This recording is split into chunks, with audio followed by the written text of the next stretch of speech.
Good evening. Hi, welcome to yet another week.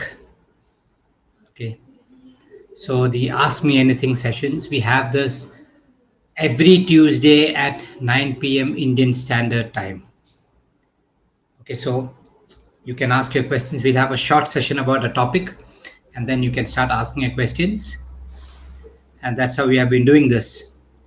Okay, so we have reached to our 43rd week this time, And I think we had only one break in between during the new year, but apart from that, without a break, 43 weeks. Great. Let's see how many weeks we can go. Okay. So let's start. So this week, so 9 p.m. sessions every week. So this week is the importance of Pitta. Last week we went through the importance of Vata. This week it is the importance of Pitta, and next week we are going to have the importance of Kapha. Okay, so all of us know that these Vata, Pitta and Kapha come under the Tridoshas. So let's start. Okay, so the Tridosha origin, we went through that last week. We're again going through this.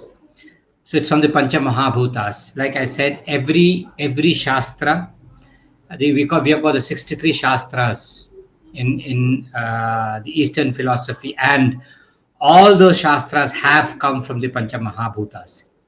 Okay, it can be dance, it can be music, it can be architecture, it can be art, anything. It can be astronomy, it can be astrology.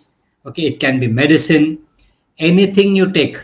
Okay, all the 64 Shastras, the mother is the Pancha Mahabhutas. That's the reason why, any Shastra you go, they will not contradict each other because the principles have begun from the Pancha Mahabhutas. So as far as Ayurveda goes, initially, when Ayurveda, probably before the Vata, Pitta, Kapha came, the treatment also, we suppose that it was the Pancha Mahabhutas were being used for treatment. Even now, when we talk about certain medicines, like we talk about medicines which induce vomiting, we call that they are more of Akasha and Vayu, okay, space and air predominant. And when we talk about medicines which can cause loose motions, Virechana, it is more of Prithvi and Jala, earth and water. So even now in Ayurveda text, you will see the reference of Pancha Mahabhuta. Okay. So here, when you look at the Pancha Mahabhutas have been reclassified into Vata, Pitta, Kapha. And Vata, Pitta, Kapha is only in Ayurveda. They have been reclassified as Vata, Pitta and Kapha. So predominantly when you've got Akasha and Vayu, it is Vata. Predominantly when you've got Pitta, Agni, it is Pitta. And predominantly when you've got Jala and Prithvi, we have got Kapha. That doesn't mean that Vata does not have Agni, Jala and Prithvi. No, it's only predominance. Okay, Pitta has got Agni, Pitta has got Jala, Pitta has got Prithvi, Akasha, Vayu, everything. But it is predominantly Agni. So that's what we are going to look into today. Pitta. Okay, so now, how do you understand Pitta? Pachanat Pitta. Okay, Pachanat Pitta means that which helps you cook is basically Pitta. So Pitta, as we said, as we saw on the previous slide, it is more of Agni Mahabhuta. So digestion is the main, or metabolism is the main activity of Pitta. Okay, Pachanat. Because of Pachanat means from Pachana, from cooking, from metabolic things, it gets the name Pitta. Okay, and what is Pitta Sthana? Where do we have Pitta predominant? It's all predominance. Okay, every cell has got Vata, Pitta, Kapha. Every cell has got metabolism. Every cell has got, a Pitta, but predominantly you have a place. The Pitta Sthana is in the middle. That is, it is between the umbilicus and the heart. Okay. That is where the Pitta Sthana is. Below the umbilicus is Vata and above the heart is Kapha Sthana.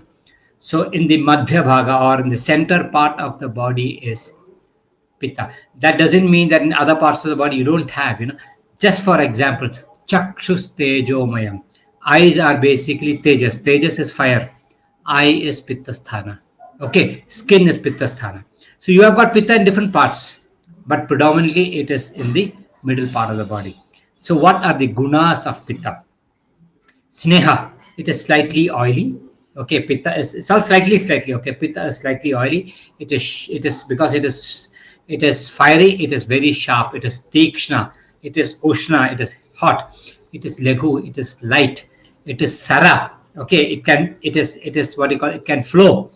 And drava, it is liquidish. Okay, but from last week we saw that movement has only been associated to vata.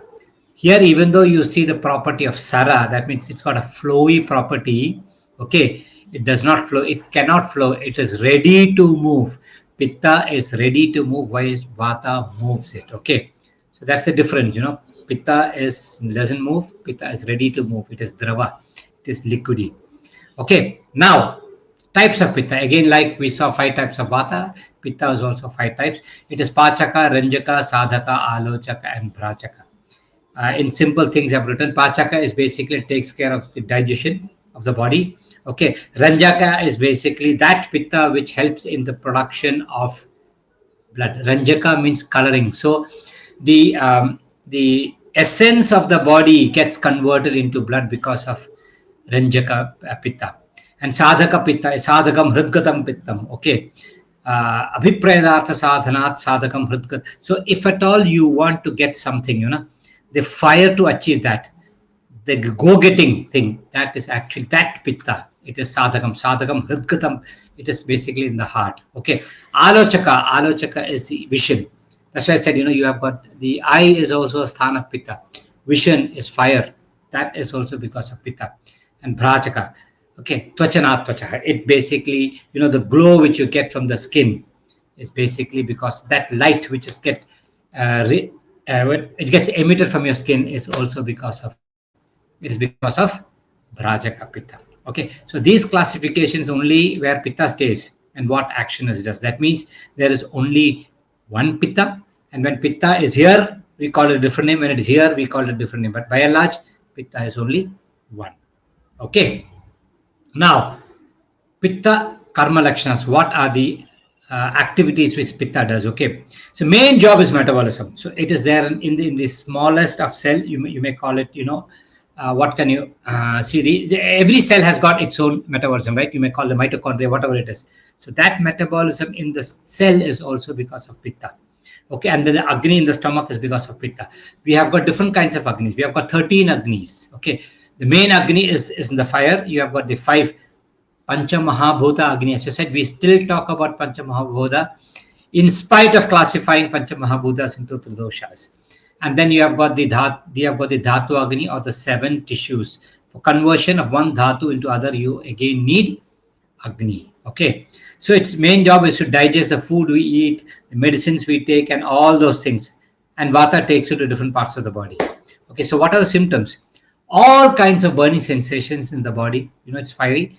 Everything, especially when you have got too much of, when you have walked too much in the sun, you'll feel that your eyes are burning or the feet are burning. In extreme conditions of diabetes, when it is in the Pitta stage, you will feel the burning sensation under the feet and also on the hands. Okay, before it reaches the Vata. When it Vata stage, it becomes neuritis. Okay, it is light. Okay, your body feels like a person who is Pitta dominant will have a light body. He'll have an athletic body. Okay, and it is hot to touch. You feel hot. Person who touches you also say, hey, why is your body so hot? Everything related to hot is because of Pitta. The oiliness, okay, is also because of Pitta. Any reddish, you go out in the sun, you get that reddish burn. Reddishness is basically, and most of the colors, white is for Pitta, Kapha, blackish discoloration is for Vata, and all of the different kinds of color is basically because of Pitta. If you have got inflammation, it is 100% because of Pitta there. That heat, when a place is inflamed, you can feel the heat. Okay, that is because of Pitta. You can start asking your questions. Okay.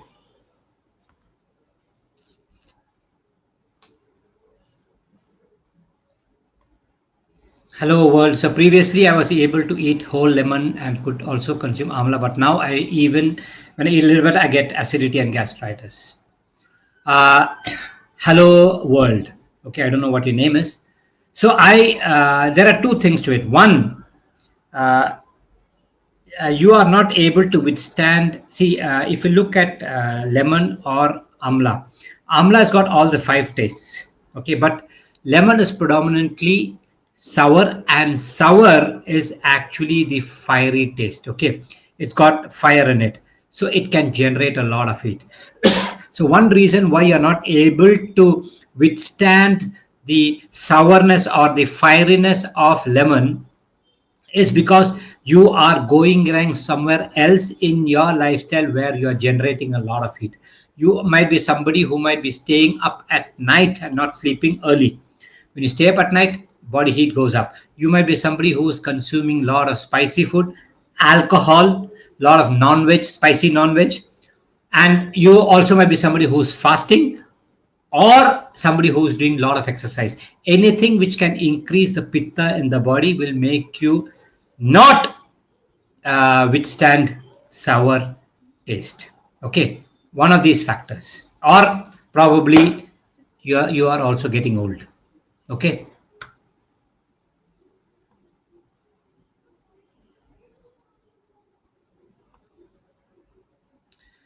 Hi, Dr. Can thoughts increase pitta? Yes, extremely. Subhash, uh, manasika gunas, the thoughts of the mind.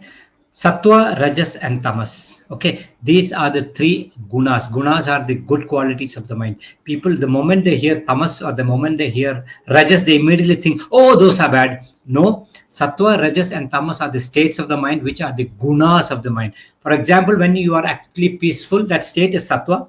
Okay, when you want something and you're very clear about it and you're assertive about that, it is the Rajas, good quality. Or when you are patient and you are waiting for something, that is a good quality of Tamas. But when you are lazy and you don't want to move, from that patience it becomes to laziness, then it becomes tamo dosha. And so from assertiveness, when you start becoming aggressive, okay, it becomes Rajas, as becomes dosha. So when Rajas becomes a dosha, okay, that means the mind, I'm coming to that, your thoughts are not very good. Okay, you start getting violent thoughts. When you start getting violent thoughts, your pitta actually goes up. Okay, also clubbed with foods which are rajasic food and which can also increase that heat in your body or generate that kinds of thought. Yes, your thoughts can actually increase the pitta. It can actually increase kapha also. It can actually pacify all the doshas also just by the way you think. Hello, which Ayurvedic medicines are used to remove blockages? See, hello world, let me tell you, we call that every channel. There are millions and millions of channels in the body. Every channel can get blocked. So I don't know which channel you are mentioning to. And if you look at the openings, we have got Navadwara, we got 9 openings. And I don't know which opening you are actually mentioning, okay, referring to. But by and large, anything which can uh, salty taste, okay, if you look at something which is predominantly salt, can actually penetrate through all the channels and open up. Okay, it is, so you need that expanding quality. Salt actually, and even sour taste to a certain extent, can actually open up all the srotas, all the channels in the body. But I don't know exactly what blockage you are meaning. What food should be avoided for vata imbalance? Yeah, Renu. If you are vata imbalance, food, yes, one part of it. I would say consume very less quantity of dry foods which are dry. Anything which you eat dry, because that ruksha ahara. It can be dry meat, it can be dry fish. Okay, it can be even sometimes dry fruit also. We think it is nourishing, okay, but it can generate a lot of dryness in the system. Okay, you should also avoid something which can which are very cold. Okay, cold things will increase vata in your body. And see, alcohol you should completely avoid. Smoking you should avoid. All these things will actually make your body hollow. So anything that can increase the dryness of your body, so dry foods, as I said. Okay, so ruksha lagu, that can increase lightness. That means if you are into too much of starving, okay, your vata will go up. It's not good for you. Tatra ruksha laghu, tatra ruksha laghu shita, anything which can increase the coldness of your body. Okay, khara, roughness. Okay, all those things will increase vata. Apart from that, lifestyle wise, you cannot stay awake at night. You cannot have nights out. Okay, you cannot be somebody who is doing too much of physical activity, also too much of exercise also. This will also increase vata, create an imbalance in your vata. Social awareness. My mother in her late 70s have advanced knee osteoarthritis, corticosteroids, and okay. See, arthritis can okay, broad classification. Okay, you have got degenerative arthritis. There's osteoarthritis, usually OA we call that. It comes under degenerative arthritis. You have got OA and RA. Rheumatoid arthritis is mostly infective, or where you have got inflammative arthritis. So inflammative arthritis is a condition which is not very easy to handle, because you have got that inflammation happening. It's an autoimmune condition. Inflammation, small things can keep on getting your body inflamed.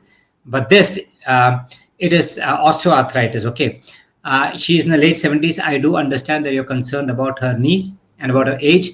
And age is not, I mean to say, even if late 70s, okay, age is not a factor for knee replacement. No. But the problem is that if she has got comorbidities, like she's diabetic, she has got BP, or she's got other heart issues or liver issues or kidney issues, then you cannot probably think of doing a knee replacement. But the main reason for a knee issue might also be because of her heavy weight. If she's overweight, that weight comes on her knees, and that is constantly giving her problem. It's constant stress and strain on the knee. So one thing you should also ask her to do is to be extremely disciplined by the way she eats. Okay, probably portion size, see that the quantity of food she consumes, calorie input goes down, she starts losing a little bit of weight. And then muscle strengthening is very important. Okay, so when you look at Sandhi Vedana has been mentioned in Ayurveda in Mamsa Kshaya, or muscle weakness. So the reason why she has actually that problem in knees is because the muscles around her knees are weak and they're not holding the joint in place. She can slowly start doing exercises which will actually strengthen the muscles around the knees. Plus, Ayurvedic treatments like application of oil, abhyanga, or applying heat and all those things will give a lot of relief. But I don't know to what extent it can be cured. It depends from person to person. But these factors actually have to be taken care of.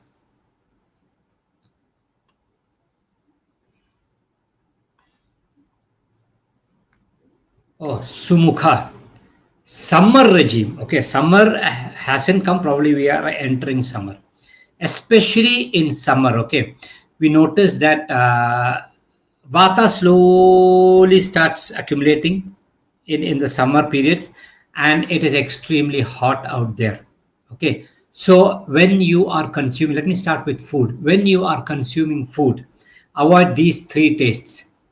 That means in excess. Okay, patu kattu amlas tejet. Patu is salt, katu is spicy food. Okay, that means too much of mirchi and too much of all those things. So patu is too much of salt, katu is too much of spicy food, and amla is too much of sour food. So patu katu amlas tejet, completely avoid. Then one very good thing that has been told is vyayamas arkas tejet. Avoid exercise and exposure to sun. These are the major things which have been told. Okay, so when I mean vyayama means exercise. So it doesn't mean that in this age, okay, especially when we don't do too much of walking. In those days, when the texts were written, might be about 2000 years back, there wasn't any cycle, there was nothing. They had to walk for all their day-to-day activities, any job, anything, they had to walk. So the walking was enough during the summers. Okay, so he said you don't have to do anything as exercise. But nowadays we are extremely sedentary. So I don't say you have to completely avoid exercise. I would say don't do exercise only mildly. Okay, and arkas tejet, avoid getting exposed to direct sunlight. Acharyas never told you to go out in the sun in the summers. Now, because of job, some people are doing marketing job. They have to be out there in the sun. So what you do is you see that you drink lots of water, you get yourself covered, and okay, and all those things you have to all shito upachara. You have to do everything to cool your system down. So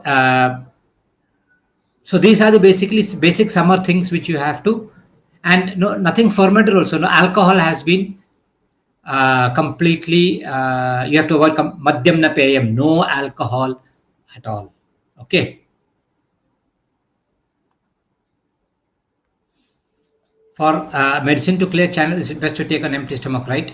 Need not be Kim. It also depends upon what channel are you looking for. If it is a channel above, in the sense your throat and all those things, that is kapasthana.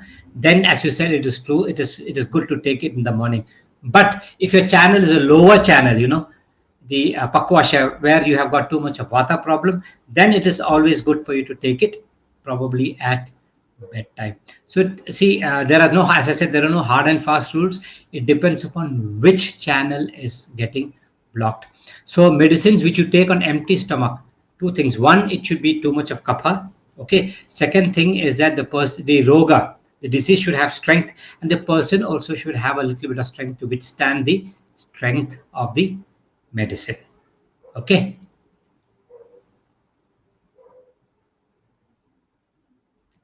Is it okay to induce sneezing voluntarily to remove some excess phlegm buildup? If that can remove the excess, if you are doing it to remove the excess phlegm, then it is fine, because we induce vomiting to remove excess phlegm. We induce loose motions to remove doshas, right? So inducing it is not a problem, but let that not become a habit. I have seen a lot of people, who've got a habit of just putting something inside the nose and sneezing again, because they love that sensation, So that is not good. Sneezing is an urge. Is called a vega.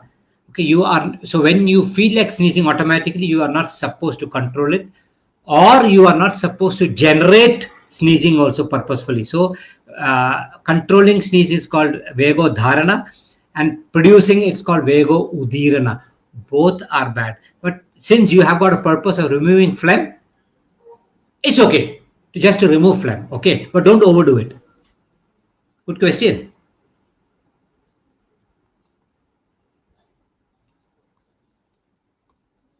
Sumukha, I gave you the summer regime. Can we work out in gym in summer? I said, according to textbook, avoid exercise completely, because you will not have the strength in the summer to do exercises. So as I said, when you look at the books, it was written 2000 years back. They never had air conditioners. They didn't have the facility to stay cool like what we do right now. But one other thing is that the land also was not so polluted, where they had all trees where they could sit and rest. Okay. And when you notice that during the summers, it is so hot out there that you will not feel like eating too much of food. But you'll be feeling only like drinking liquid food and water and all those things. So naturally your body is denourished. So I would say this is not the time for you to actually go and do a lot of things in the gym. I would say go to the gym, do mild exercises, no problem. But don't lift too much of weight and do over exercise in the gym. Hope that is clear, Sumukha.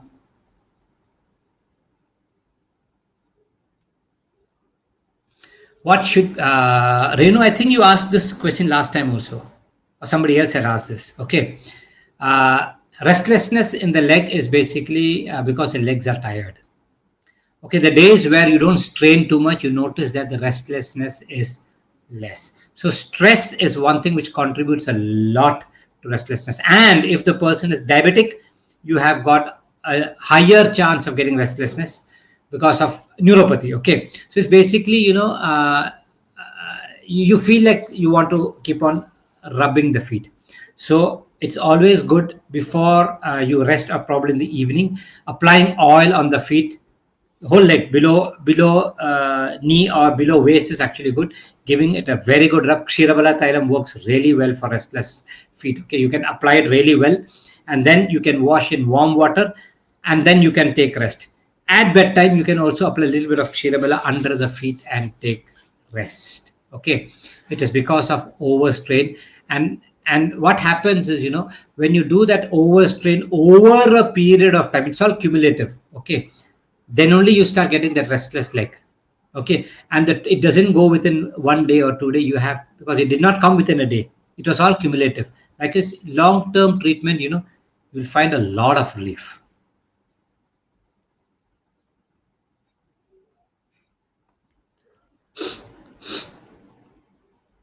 If a person has a lot of moles and discoloration on the skin, does that mean too much pitta in the skin? Yes, it definitely is one lection of pitta. Might mean the channels are sweating. No, no, no, no. Okay. Uh, Moles need not mean that the channels of the sweating channels are blocked. Pitta person, by and large will have too much of sweating. Akale palite vyapte dhiman swedi tiroshana. Okay. Akale palite vyapte. A person with pitta will have premature graying and premature hair loss. Akale palite vyapte dhiman. He's somebody who is extremely sharp and intellect. Okay. Go-getters are mostly pitta people. Okay. Dhiman Swedi, he's somebody who's got a lot of sweat. Roshra, he's somebody who's got also anger. Okay, so it need not be that the channels are blocked. Okay. Sumukha, I have answered that question, Sumukha.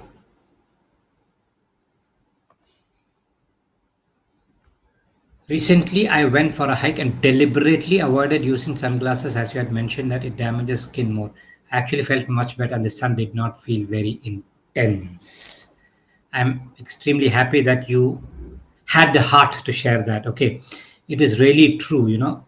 I would tell you, I don't say that you have to, if you have to be completely, you have to look at the sun.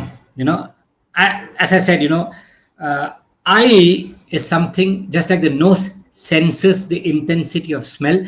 Eye also senses the intensity of the light, and when the intensity of the light is sensed, the body automatically reacts to it, and then it preserves the body to a certain extent. It doesn't mean that extreme heat and you get a sunburn. No, you can get moderate heat. Okay, so when your eyes are exposed to that sunlight, your eyes immediately close a little bit, so your body knows light is very high, so it produces protection for the skin. But if you wear glasses and your eyes are open, you are looking through filter, the body does not realize that it is very bright out there, and the skin reacts to that sun's rays. Okay, so I don't say that you have to avoid sunglasses totally, Spiky. I would say don't wear really dark glasses anytime.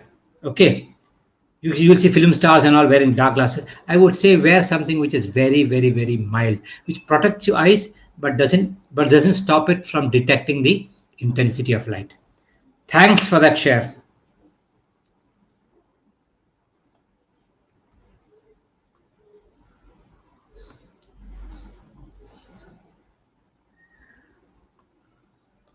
When I eat walnuts, I get burning sensation from my chest. In my chest, I feel okay. So somewhere you are not able to digest walnuts. Okay, so if your body is reacting to walnuts, I feel it is better that you can avoid it. Okay.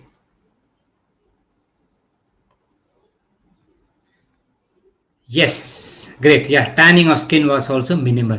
That is because you didn't wear that typical dark glass, okay, which prevents the eyes from sensing the intensity of light. Okay, so this doesn't mean that you can go out in the desert unprotected and no glasses. I didn't mean that. I'm telling you, by and large, when you are going out in a normal day, normal place, don't try to wear dark glasses and try to protect your eyes only. Okay, your skin starts reacting.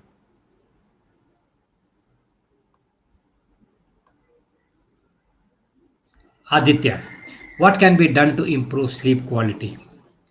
Uh, First thing, Aditya, you have to understand that you need not, listen to me very carefully, you need not do anything to get sleep. Sleep is something which has to naturally come to you. Okay. You can see, let me take film as an example. Okay, if somebody dies in your family, you get, you feel sad and you cry. That is a natural thing that has to come. But in a movie, when somebody dies, you don't get that crying, so you pour glycerin into your eyes so that tears come and then you act crying. Okay, in a movie you don't sleep, you act sleeping. You understand what I'm trying to tell you? So sleep is a natural urge which has to come to a person. Okay, so if you're not sleeping well, that means you are not getting that urge properly. So I would say you are not as healthy as you think you are.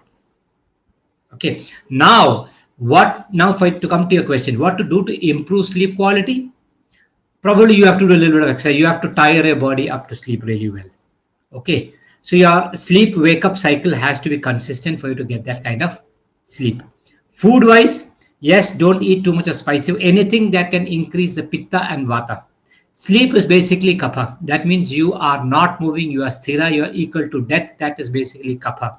So anything that can increase kapha will give you good sleep. Okay, milk is an amazing thing you can drink at bedtime.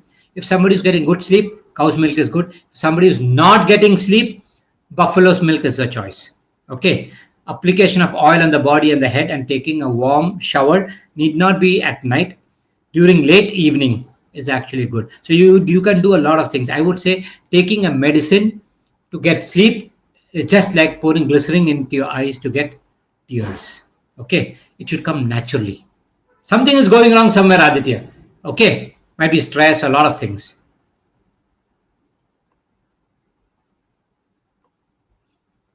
Hey, Maya, should I sit and take water or standing position is also recommended? As far as drinking water is good as concerned, nothing has been mentioned. I've not seen anything that has been mentioned specifically in the Ayurveda text. But eating food, yes, they have told that you have to eat. So when you look at water, water is also consumption. Uh, if you can sit and drink, well and good, it's okay. But I don't see any problem that if you can stand up and drink also. But I would say don't drink or eat while walking or while you are walking. Maybe traveling, that's a different thing. Don't walk and drink. Like I've seen a lot of people, there are a lot of accidents which happen when you've seen marathon runners when they're running and they're drinking water. Okay, a lot of cases where it actually gets into their lungs. Okay, they aspirate that water. There's a lot of chance of that happening. So when you are drinking, at least be stationary, stand or sitting. Okay, you can sit and drink. If you want to stand also, I don't think there's any problem, but don't be moving around. Okay.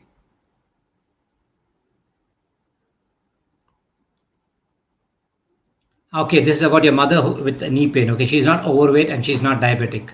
Okay, then the reason why she probably got that issue is because she was undernourished. She did not have proper food, proper time, proper meal time, and she did not get the required nourishment to stay healthy, and she was not used to doing exercise. Okay, so this is something probably, if you can go, I know an allopathic doctor will ask for knee replacement, but if you can go to a good Ayurvedic doctor, I think he will definitely guide you on this.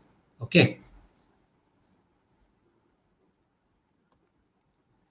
Can excessive pitta affect nutrition absorption and appetite?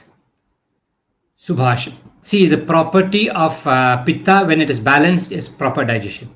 When you say there is excessive pitta, that means the heat of the body is excessive. That it is deranged. Like I can give you an example. A lot of people, have got this habit of having their food before sunset, because elders used to have before sunset, but they don't follow the other thing which the elders do, that they have their food at about 6 o'clock and they used to sleep by about 8 o'clock. Okay, they only eat at 6 and they sleep at about 11 o'clock, 12 o'clock. What happens by then? By 6 o'clock you have a food, 8 o'clock or so your food is digested and gone. Okay, and you're still awake. That means your metabolism kicks in again. Your pitta slowly starts again, and you have taken an oath that I will not eat. Your heat generates, the metabolism which kicks in. What is going to happen? That is also excess of pitta that has come inside the system, uncalled for and wrong timings. It will actually suck nutrition from your system. You will get denourished because of that. That's the reason why people feel a lot of heat, a lot of acidity, a lot of reflux and all those things. That happens when your pitta actually goes up. So it is not good. The nutrition absorption is not the thing that gets absorbed. Nutrition, your body actually, the heat actually sucks energy from your body. You get extremely tired. Okay, you lose nourishment. Yes, you will digest. When you eat, you will digest. Absorption is basically the property of it has to get to different parts of the body, right? That is vata, which does that, taking it to every part of the body. So when pitta really goes up like that, the nourishment indirectly is affected because you get denourished.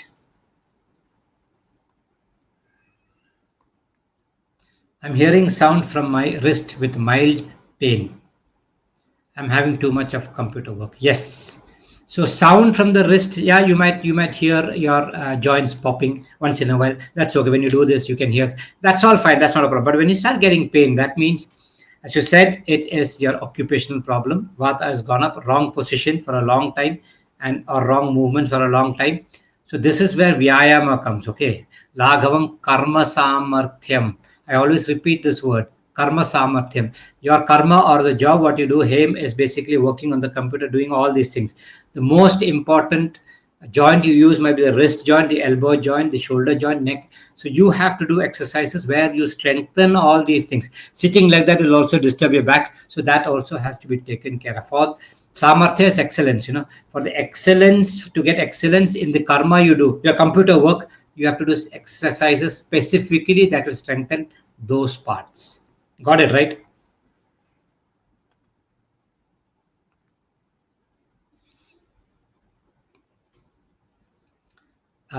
Kavita, when I say vata imbalance a person, no, vata prakriti person can be extremely healthy if the vata is under control. It's not imbalanced.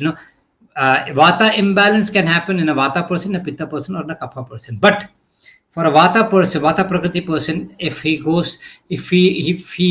stays up at night and then he travels international flight 15 hours, just giving an example, okay, and he drinks alcohol on the flight, okay, and then before he actually took the flight, he had to walk a lot. So he did all activities to increase vata, and his vata prakriti, his vata goes, extremely high.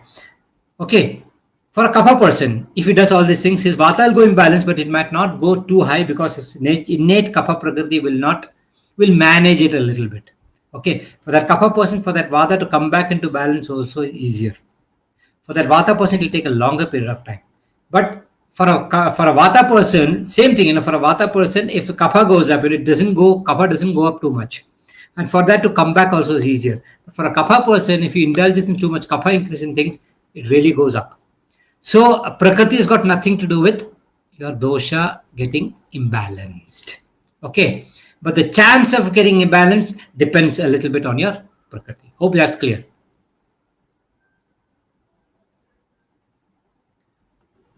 Is taking Triphala Grita on an empty stomach, which, see, I don't know why you want to take Triphala Grita on empty stomach. First thing, if you are looking at Triphala Grita, yeah, it can be given in many conditions, but one major important condition which Triphala Grita is given is especially for the eyes. Okay, and if you are giving something for the eyes, that means any medicine which has to work above the neck, we normally give it at bedtime. Urdhva Vigareshu Nishi. In the diseases above the clavicle, you give it at night. So Triphala Gritam, if you give in the morning, it's okay. You can give in the morning. Okay, it will probably make your bowel movements slightly softer. It will give you all the lubrication in your skin and all. Yeah, the ghee will work. But if you are actually directing it to work on your eyes, then that has to be given at bedtime. Okay.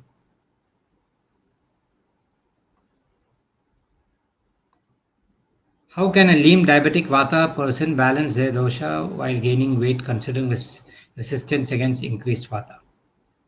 Okay.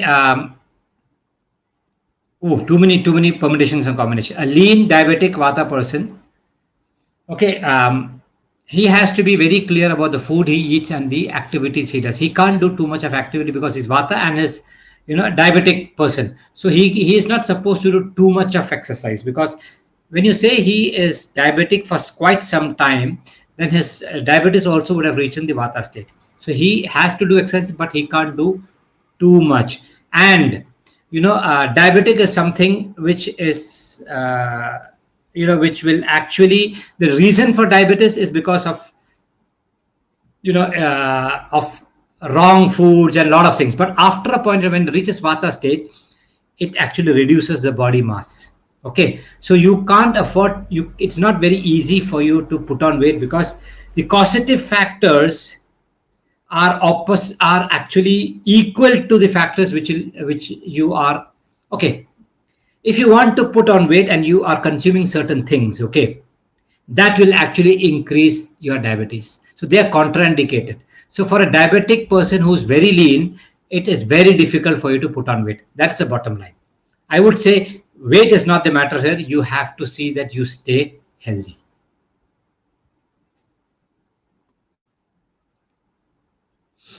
Yes, it is okay to eat cooked green leafy vegetables for dinner, but let it, and the textbook says that don't eat only leafy vegetable as your food. So that don't eat only leafy vegetable. Probably if you can use that as cooked, okay, leafy vegetable as a side dish for rice, it's fine. And when you're cooking leafy vegetable, note this point, you also have to add some oil into it, oil of your choice. It can be sesame oil or it can be ghee or something. Otherwise, it can increase a lot of vata. So don't have only leafy vegetable. When you cook, add ghee into it. Have it with something, some rice or something along with it. No problem. Okay. Phone addiction and scrolling leads to what imbalance? First thing, first imbalance it can lead is to your life. Your life will totally go out of balance. Okay, it's not a joke, but it's true. Your life will totally go out of balance. After that, whatever dosha goes out of balance doesn't matter. But if you are too addicted to the phone, that means you even see anything, you are not thinking for yourself. That's what Google has done. When I was a kid, when I need to look up something, I should look up into an encyclopedia or into a dictionary. If I had to look at one word, the moment I start searching for the word, I will probably have set my eyes on something before that or after that or somewhere around it. Those things don't happen now. When you're looking for a word, meaning of a word, you're just typing that word and tuck, the meaning comes. Nothing else happens. So you are depending a lot on external factors. Whatever is being fed to you is what you are taking in. Whether it's true or not is something. Again, if somebody says, because you see a lot of people who used to say that ghee is the worst fat for you. Till 10 years back. Okay, when you search Google says ghee is really bad. Because whatever we feed into Google, only Google shows us. And now people say ghee is the best. Now when you type ghee is the best, Coconut oil used to be the worst. Coconut oil is the best. So I would say, when you are on the phone, artificial intelligence actually takes over. Okay, so your buddhi, which is actually made of all the three doshas. Okay, sthirata, your stability in your intelligence is because of kapha. Okay, that you can think so many things is because of vata, and your clarity that you can actually execute that thought and go ahead is your pitta. All the three doshas will go in imbalance. Hope that's clear, Subhash.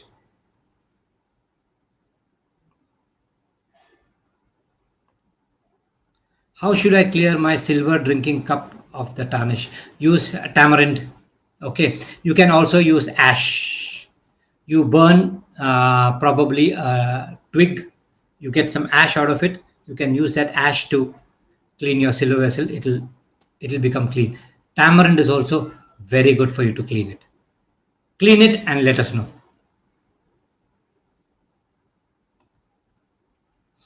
Omega-3, I would say yes, it is good, but don't overdo. You have got a lot of people. What happens nowadays is, even as far as protein goes also, people are overdoing things and they are shifting the balance. You don't have to be too obsessed with certain things.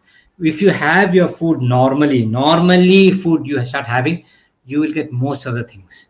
Okay. And sometimes, I personally believe that, yes, say for example, if my eyesight has to work really well, omega 3 is necessary, right? So if omega 3 goes down, my eyesight is going to get affected, might be a study.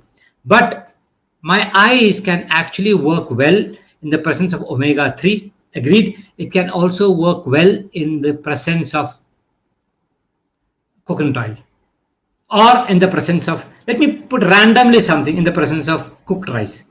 So so my eye does not depend only on omega 3. Either you give me omega 3 or rice, or it might also have options. So the problem is that nowadays studies are such that, they say magnesium, zinc, and all those things. See, I don't think you have to be so super focused into things. If you're having by and large a balanced meal, your body knows what to take and how to work around it. Omega 3 is fine. If you want to have, you can have it. But this is my view on that.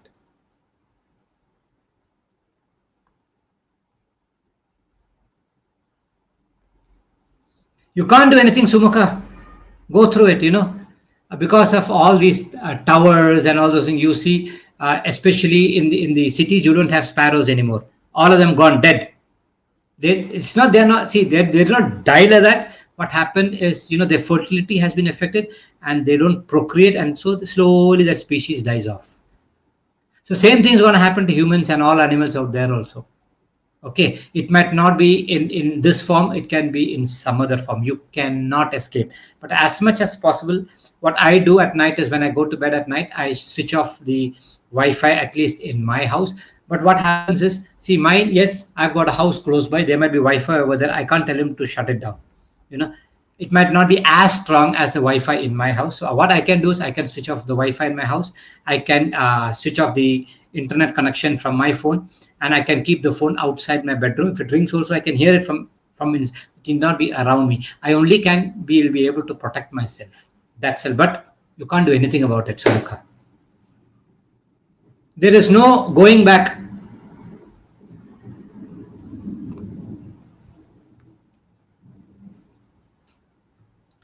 Hemvadi, depends. If you are a person who has got a medical condition where you have been advised to eat multiple times, go ahead and eat. But otherwise, no. I would say, see, in those days, since they were basically not people who used to go out and work, not industrial working, you sit at home, probably go to the fields and come back. They used to eat only twice daily. Okay. And now, since industrial revolution, people have started eating thrice. I would say thrice itself is enough. I'll tell you how. Okay, Hemadi, just listen to this. Okay, suppose you are having food. Okay, your food is coming into your stomach from your mouth into your stomach. So in a stage of 1 to 10, if 10 is the undigested on the scale, so slowly as it gets digested, it reaches somewhere around 5 or 6. It will take about hour and a half for it to reach about 5 or 6. Immediately, if you put some food into it, which is falling at 10, and this is about 5, how do you think the body will be able to manage that? Okay, and then somehow the body stays again after 1 hour, you put something again which is at 10. So I would say, if from scale of 10, it's slowly getting digested, 5, 6, 7, it gets to 0, it gets digested and goes, and then you put food into your tummy. Okay, so the two main reasons why people fall sick, one is atyashana, overeating, and two is adhyashana. That means consuming food before the previously digested food has been digested. So in my opinion, eat small, 3 meals enough. If you can easily survive with 2 meals, good, no problem.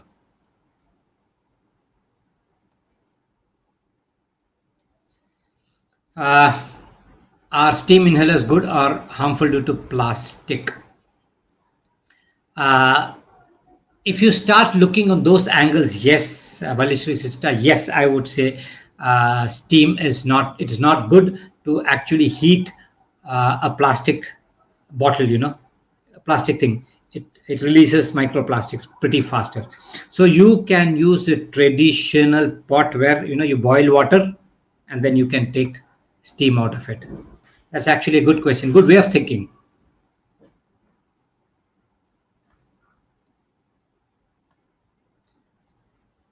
What about drinking water or drinking anything while driving? See, while driving, you are actually stationary, Kim. That's what I said. You should not be moving around. You are, or in the sense, if you are driving, somebody is driving, you are drinking water, and the car gets into a bump, suddenly it moves, then it might be a problem. But otherwise, if it's a smooth drive, you want to drink a few sips of water, that's okay. But you should not be moving, is what I meant. Sure.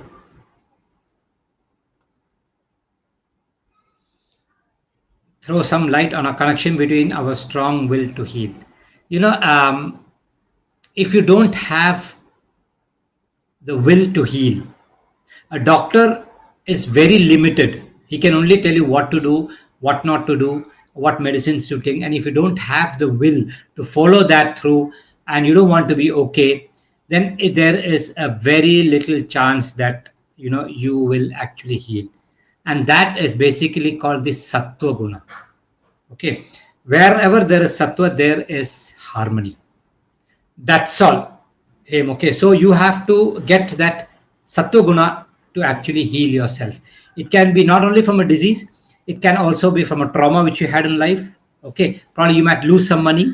You might, you might probably have a problem with your relationship issues. Everything, if you have to heal from that, you have to have that sattva guna, that yes, I want to heal, and then I want to move forward. Otherwise, you will be sick in your mind, you will be sick in your body.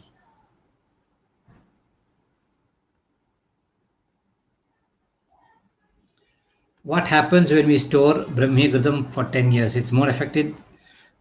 Is that more effective, Purana Ghritam, or Brahmi loses efficacy after 10 years?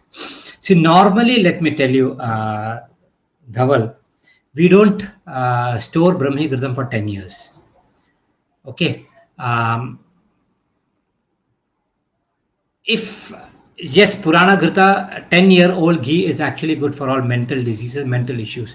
So if you want to make a medicine which is good for mental diseases, we would say procure 10-year-old ghee and then process it, rather than keeping this for 10 years.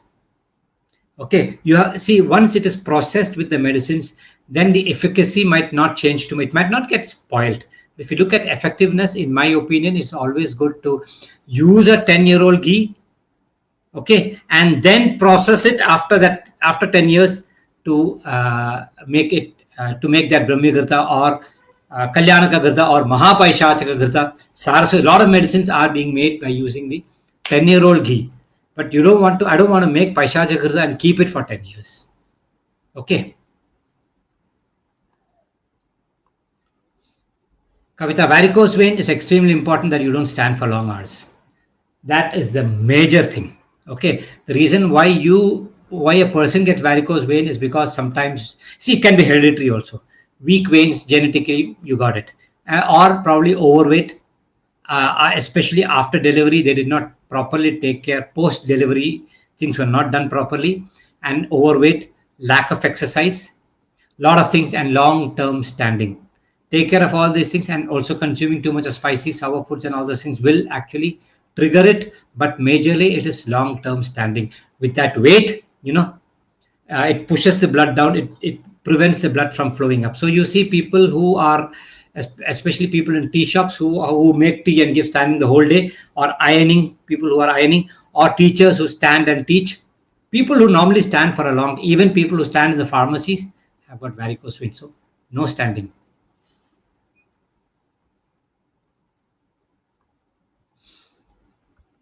Would you recommend creatine supplements for quick recovery from gym training? Are there any Ayurvedic alternatives that can help? I would not recommend any supplements for recovery. Okay, because you have caused that you have that, what do you call that, injury to the muscle. Okay, by lifting weights which is beyond your capacity. That itself is bad. Okay, and I don't say gym is, it's my opinion. Okay, going to the gym and lifting that kind of weight is not basically improving health. Okay, it is not promoting health. It is, see, going to the gym and lifting that kind of weight is a sport. Okay, so when you play a sport, you have got your own issues when you do that.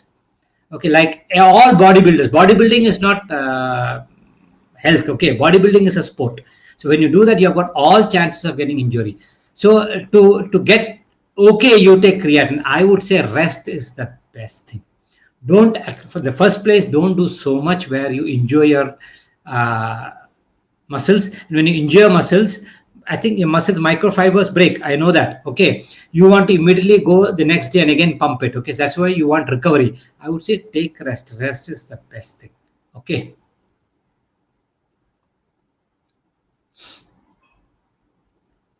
Ayurveda, calcification in arteries cannot see when there is a solid. It's a, like when there is solidification. Solidification has to be actually removed. Okay, like when you see, even in Ayurveda, when stones, gallbladder stones, sorry, yeah, gallbladder stones or even kidney stones, Ayurveda also recommends surgery. In those days they used to do surgery to remove stones. You got it right. So once it's calcified and it blocks something, if it cannot come out on its own, surgery is the only option. Okay, Ayurveda does not recommend any medicines.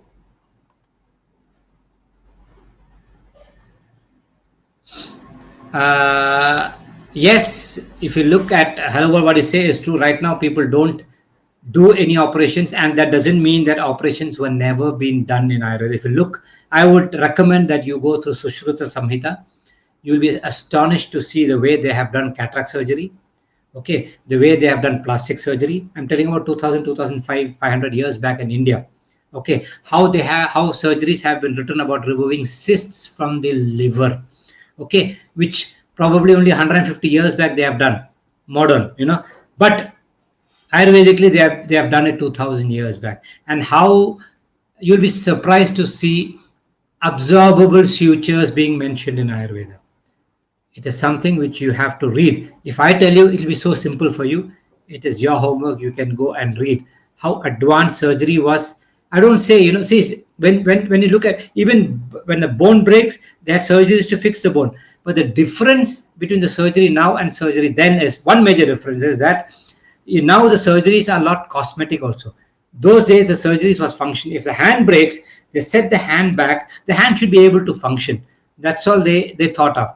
It was not, they didn't bother too much about the exact alignment, and the scar should not be seen. So surgeries have come a long way now. Okay, so when surgeries have come a long way, I don't recommend the kinds of surgeries which were being done 2500 years back. Okay, but even now certain surgeries are more effective in Ayurveda, like for fissures, for fistula, or for hemorrhoids. The surgeries which Ayurveda people do right now is much more effective than the modern techniques. Okay, so with that we end today's class. We'll come up next week with another topic. Okay, so till then, good night.